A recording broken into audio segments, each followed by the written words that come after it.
Hello, my dear students, and welcome back to this second part of the third chapter in our BV Grid Connected module.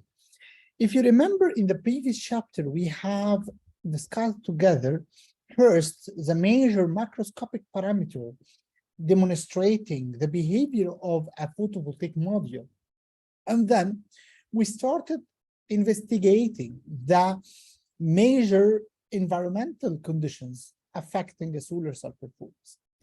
And herein, I told you that we have 5 major environmental conditions that can affect the performance of a photovoltaic module. 2 of them are considered relatively significant parameters of significant conditions, which are the radiance level and the temperature. And 3 comes in the second level of importance, which are dust accumulation,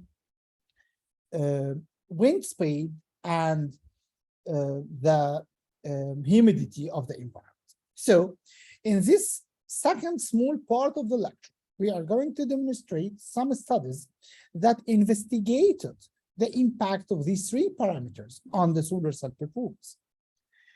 I will start with considering the dust accumulation. This is simply because in our condition in Egypt, and specifically in Cairo, dust accumulations, from my point of view, comes first with respect to wind speed and humidity. Due to the dusty environment in Egypt, either due to the desert location areas or the high occupied dense areas, dust reflects one of the major environmental conditions that impacted the performance of solar cells. From a theoretical perspective, dust can play 2 negative roles in the performance of a solar cell. From one hand, dust can considered as an obstacle layer or a barrier layer that prevents some photons from reaching the solar cell as a non-transparent medium accumulated on the surface of a solar cell. And from the other hand, dust, or especially this high dense weight area of dust particle, can cause scratches and sometimes can break the glass encapsulating solar cells.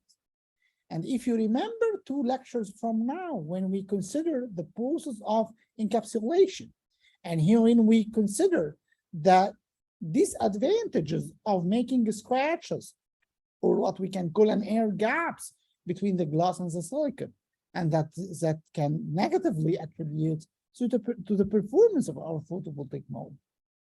That's why dust can be a significant problem in solar cell operation. And that's why a periodic cleaning for solar cells is sometimes a must in a specific region of operation. However, whenever you consider cleaning process, especially either using a manual cleaning with a labor cost or an automotive cleaning methods, you have to consider as well the energy budget. So, for example, if you are as you consider any extra accessory for a PV system, you should think about energy budget. For example, if you implement a robot to clean a PV 2 days a week, so in order to have, or in order to make your project visible, you have to energy budget the energy needed to consume, or the energy consumed in this robot during these 2 weeks, with respect to the losses expected whenever you leave your solar cell for a 1 week without cleaning. And you have to show that the energy produced, or the energy consumed, sorry, from the robot is lower than the energy expected to be lost during this 1 week due to dust. Otherwise, your project will not be visible economically.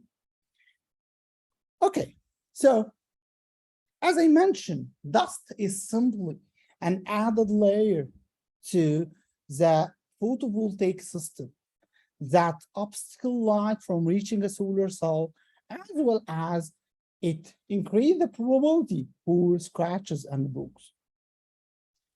Dust composition can significantly vary from one position to another.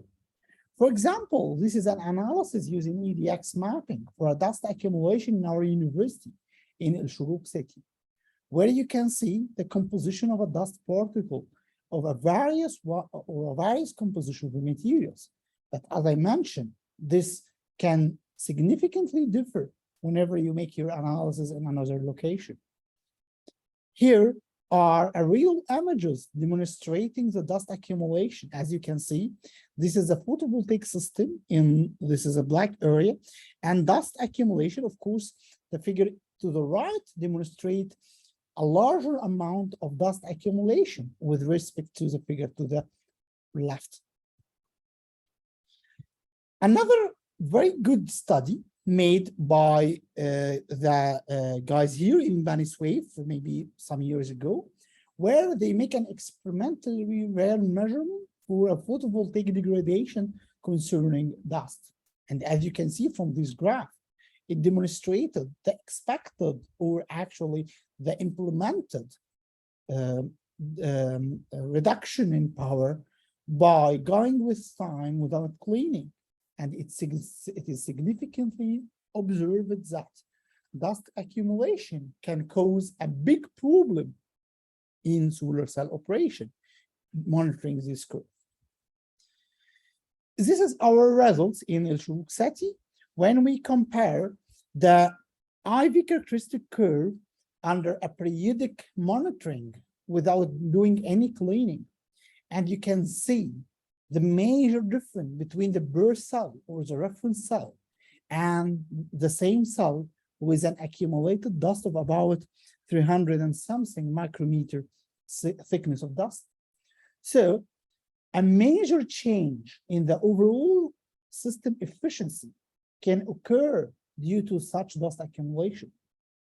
This is also observed here, as open circuit voltage is not significantly impacted by dust. However, current is dramatically decreased by dust accumulation. I think this somehow makes sense when you consider that dust is an obstacle toward reaching a photon to a solar cell. So the direct impact of dust accumulation should influence the current collected by a solar cell. That's why you can observe this in current, not in voltage. A similar behavior, if you remember, my dear students, one lecture or one video from this lecture, when we consider the irradiance variation, and we mentioned that the irradiance variation is impacted mainly in current, not in voltage. Here is in real images for our glass substrates directed to dust and a corresponding SEM images for dust accumulation. Another important parameter that may influence the operation of a solar cell is the wind speed. I would say that wind speed is not well digested in literature in terms of solar cell operation. You will not find a lot of literature considering wind speed operation. But this is one of the rare publications where you can find an experimental data showing the impact of wind speed on a solar cell. And it goes with logic when you say that with a higher wind speed, a better performance of solar cell is recorded.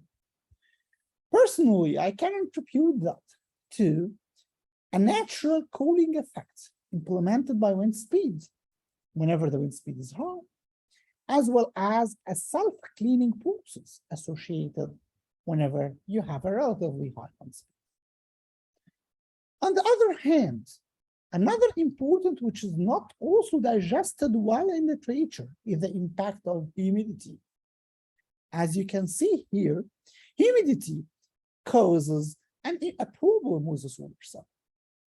As I mentioned, humidity is not a global problem everywhere. It's somehow related to a specific places where relatively humidity is high. But in these places, whenever you have a relatively high humidity, you should consider well the impact of humidity as it construct a layer of water vapor deposited on a glass surface, which acts similar to a dust accumulation and impacted the performance of the solar cell. This is a very brief introduction about minor environmental effects.